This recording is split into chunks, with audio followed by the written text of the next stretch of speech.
యెహోవా దయాదాక్షిణ్యపూర్ణుడు, ఆయన దీర్ఘశాంతుడు, కృపాతిశయము గలవాడు. యెహోవా అందరికి ఉపకారి, ఆయన కనికరము ఆయన సమస్త కార్యముల మీద ఉన్నది. 145 కీర్తన 8-9 మనం చూస్తాం.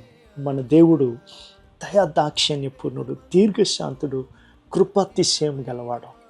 ఆ నెక్స్ట్ వర్స్లో చెప్తూ, the Lord is good to everyone. Jehovah అందరికీ ఉపకారి అయి ఉన్నాడు.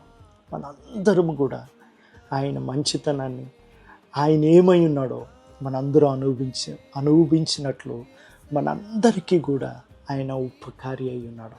ఆమేన్, హల్లెలూయా. అందుకనే అతని కనికరము సమస్త కార్యముల మీద ఉన్నది. కాబట్టి ఆయన చేసే ప్రతి కార్యము కనికరముతో కదిలి చేస్తాడు. ఆమేన్. దేవుడికి మహిమ కలుగును గాక. ఆమేన్.